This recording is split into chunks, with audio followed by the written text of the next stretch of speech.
शंकर पर जल चढ़ाने का जो भाव वर्णित किया जाता है कि हम शंकर को मंदिर में जाकर जल चढ़ाते हैं तो खड़े खड़े चढ़ाएं कि बैठ कर चढ़ाएं। बहुत ध्यान देना साहब। शंकर में मंदिर में जाकर हम भगवान शंकर को जल चढ़ाएं तो खड़े होकर चढ़ाएं कि बैठ कर चढ़ाएं। अब दो तरह का शिवलिंग है मंदिरों में, दो तरह का शिवलिंग का निर्माण होता है, ठीक है। एक विष्णु शिवलिंग, एक शक्ति पार्वती शिवलिंग। दो तरह का शिवलिंग मंदिरों में होता है, दो तरह का शिवलिंग मंदिरों में होता है, समझ लेना बहुत अच्छी तरह से। एक शिवलिंग वो होता है जो जमीन पर डायरेक्ट जलाधारी रहती है, शिवलिंग रहता है, ऐसी जलाधारी पूरी की पूरी, और शिवलिंग जमीन पर रखा रहता है, भूमि पर रखा रहता है, डायरेक्ट जमीन पर। आप जल ले जाकर चढ़ाए, निकल गया रास्ते से। एक शिवलिंग जो जमीन पर डायरेक्ट शंकर भगवान की जलाधारी और शिवलिंग रखा रहता है, वो शक्ति शिवलिंग कहलाता है। माता पार्वती का हस्त कमल उस शिवलिंग के सम्मुख में। और दूसरा शिवलिंग एक डमरू जैसा होता है। अब वो हम उसको कैसे वर्णन, एक डमरू शिवलिंग होता है, ऐसा उसका स्टैंड होता है, ऐसा स्टैंड होता है, नीचे शिवलिंग रखने की जगह होती, फिर ऐसा होता है, फिर उसके ऊपर इस तरह शिवलिंग रखा होता है। देख, दर्शन करें आप लोगों ने।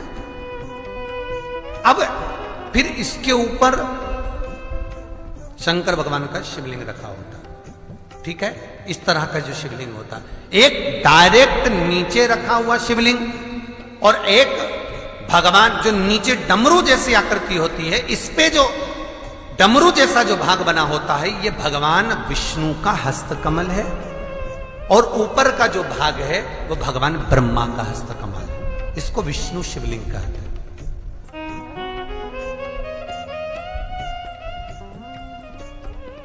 इसको हरीश्वर महादेव भी कहा जाता है। कौन सा महादेव कहते हैं? हरि सर्वेश्वर महादेव। हरीश्वर महादेव भी कहते हैं, हरि सर्वेश्वर भी कहते हैं। तो डमरू जैसा जो शिवलिंग का निर्माण हुआ है मंदिर में, अगर शिवलिंग ऊंचा है, शिवलिंग थोड़ी सी हाइट पर है, ऊंचाई पर है, और डमरू जैसा भाग फिर उसके ऊपर जलाधारी के बाद शिवलिंग निर्माण किया गया है, तो वो विष्णु शिवलिंग कहलाएगा, वो हरीश्वर शिवलिंग कहलाएगा, वो हरि वंश शिवलिंग कहलाएगा, हरीश्वर कहलाएगा। और जो डायरेक्ट सीधे जो रखा हुआ है, 12 ज्योतिर्लिंग के अगर आप दर्शन करेंगे तो कहीं पर भी आपको विष्णु शिवलिंग नहीं मिलेगा, केवल एक नागेश्वर को छोड़कर। कहां पर छोड़कर? जम के बोलिए। केवल एक नागेश्वर, नागेश्वर को छोड़कर बाकी के जितने 12 ज्योतिर्लिंग में शिवलिंग के दर्शन करोगे सब शक्ति शिवलिंग मिलेंगे, सब जमीन पर। आप जितने भी देखेंगे, काशी का देखेंगे, महाकालेश्वर देखेंगे, तो डायरेक्ट जमीन पर जलाधारी बनी है महाकाल बाबा की, डायरेक्ट जमीन पर बनी, कोई ऊंचाई नहीं है, डायरेक्ट जमीन पर फिर शिवलिंग है। ओमकारेश्वर देख लीजिए, ममलेश्वर देख लीजिए, आप चाहें तो विश्वनाथ देख लीजिए, डायरेक्ट जमीन पर। सोमनाथ देख लीजिए, डायरेक्ट जमीन पर। केदारेश्वर देख लीजिए, डायरेक्ट जमीन पर। भीमाशंकर, वैद्यनाथ, डायरेक्ट। आप वैद्यनाथ जी के लाइव प्रसारण कभी चालू कर देखना, डायरेक्ट जमीन पर, डायरेक्ट। तो जितने भी शिवलिंग हैं सारे के सारे शक्ति शिवलिंग हैं। जो डमरू के भाग पर रखा हुआ है वो हरीश्वर शिवलिंग, विष्णु के हस्तकमल पर जो रखा है, तो शास्त्र कहता है आप शक्ति शिवलिंग का जब जब अभिषेक करें, बहुत ध्यान रखना अपनी जिंदगी में इस प्रसंग को श्रावण के महीने में बहुत ध्यान रखना। आपके आसपास में भी मंदिर हो तो उस पर ध्यान रखना। जो शक्ति शिवलिंग हो उस पर जब भी जल चढ़ाना तो बैठकर चढ़ाना, बैठकर चढ़ाना। शक्ति शिवलिंग पर जब भी जल चढ़े, भले शिवलिंग कितना भी ऊंचा हो, कितना भी ऊंचा हो, तो शंघी से चढ़ा दो, पर जल बैठ कर चढ़ाइए।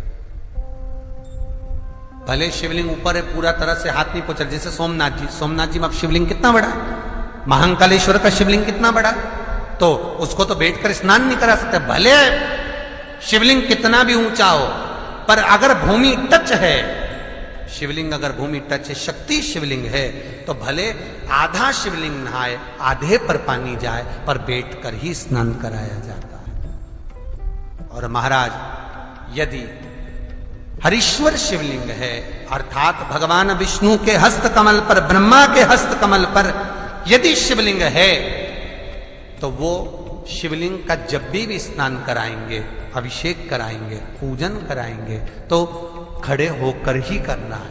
और खड़े होने का भी तरीका होता है, दोनों चरण बराबर में रखकर कभी भी शंकर भगवान के शिवलिंग का स्नान नहीं कराया जाता। महाराज दोनों चरण बराबर रखकर, अगर हरीश्वर शिवलिंग है, किसी मंदिर में शंकर को जल चढ़ाने के लिए आप गए हो और शंकर को जल चढ़ा रहे हो, तो हरीश्वर अगर शिवलिंग है तो दोनों पांव बराबर रखकर नहीं, एक सीधा चरण थोड़ा सा आगे रखिए और उल्टा चरण थोड़ा सा पीछे रखकर भगवान शंकर का जलाभिषेक करने पर लक्ष्मी जैसे अपने चरण रहते हैं, भगवान शंकर उसी तरह से लक्ष्मी को दौड़ाते हुए अपने घर में प्रवेश करा। लक्ष्मी भागती हुई, अगर जो पुष्टि मार्ग से जुड़े होंगे, जो भगवान ठाकुर जी की सेवा करते हैं, पुष्टि मार्ग से जुड़े हों, श्रीमद वल्लभाचार्य जी से, वल्लभ कुल बालकों से जिनका ब्रह्म संबंध हुआ है, ऐसे अगर जीव हैं, वैष्णव जीव हैं, तो वो दर्शन करते होंगे ठाकुर जी, यमुना जी और महाप्रभु जी का। तो कैसा दर्शन करेंगे? श्रीनाथ जी का दर्शन करेंगे तो दोनों पांव श्री जी बाबा के, मेरे ठाकुर जी के बराबर पर है, नाथ द्वारा वाले श्री जी बाबा के, गोवर्धन नाथ जी के दोनों पांव चरण बराबर। श्रीमद वल्लभाचार्य जी का दर्शन करेंगे तो दोनों चरण बराबर के फोटो में मिलेंगे। पर यमुना जी का अगर आप दर्शन करेंगे, पटरानी यमुना जी का जब दर्शन करेंगे, तो यमुना जी का चित्र का दर्शन करेंगे, तो यमुना हमेशा एक पांव यमुना जी का आगे मिलता है। क्यों? जो वैष्णव ठाकुर का दर्शन करे, श्रीमद वल्लभाचार्य जी के अनुसार भगवत चर्चा करे, उसके यहां यमुना भक्ति निरंतर प्रवेश करती जाए, इसलिए भागता हुआ चरण, दौड़ता।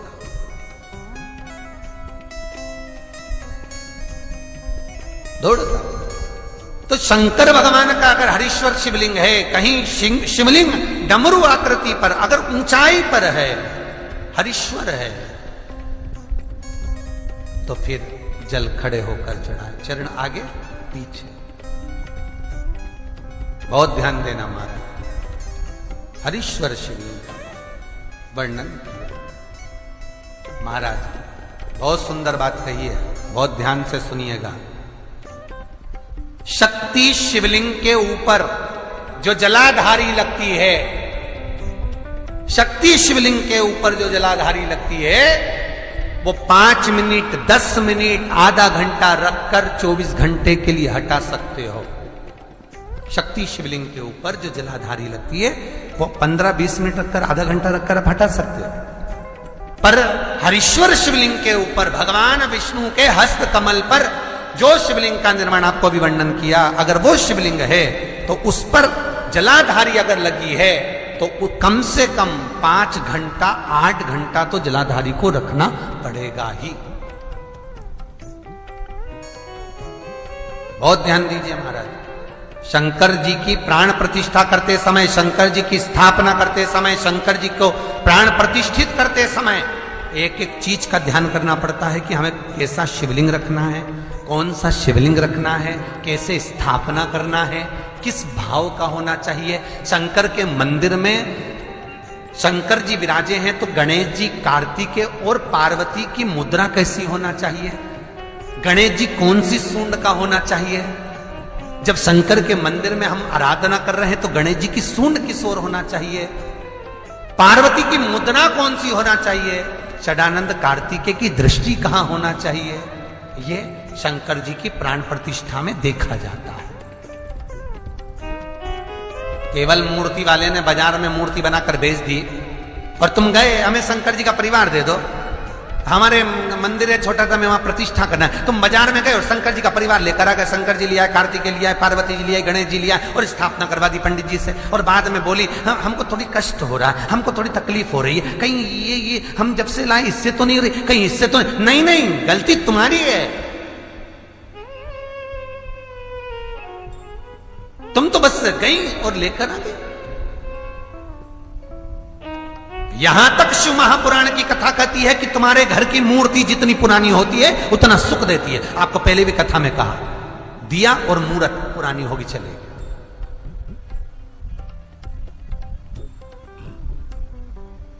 पुरानी एक फैशन चल गया, छोटे से ठाकुर जी नहीं रखूं, बड़े वाले लाऊंगी लड्डू गोपाल, सेवा अच्छे से हो जाएगी। और जो सास के हाथ के वो अब उनको नहीं पूछे तो दुख नहीं होगा, दुख तो होगा। महाराज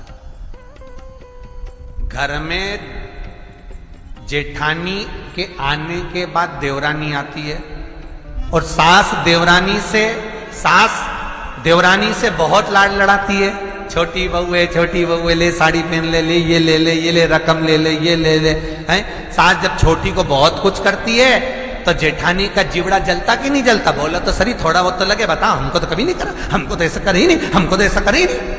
उसी तरह आप नए भगवान लेकर आ गए, नई ठाकुर जी लेकर आ गए और छोटे ठाकुर जी पहले के हैं। भगवान को लगता है बताओ नए से लाड लड़ा रही, उसको वस्त्र पहना रही, आभूषण पहना रही, मुझे आभूषण तक नहीं, वस्त्र नहीं, जैसे हैं वैसे लुढ़क जाते हैं, कौन पहनाए? कोई ने कहा इनको क्यों नहीं पहनाती, छोटे हैं पहनाते नहीं, बनता भाव से पहनाओगे सब पहने। शिव महापुराण की कथा कहती है जितनी मूर्ति छोटी होती है, अंगुष्ठ के आकृति से जितनी मूर्ति छोटी होती चली जाती है, उतना सुख प्रदान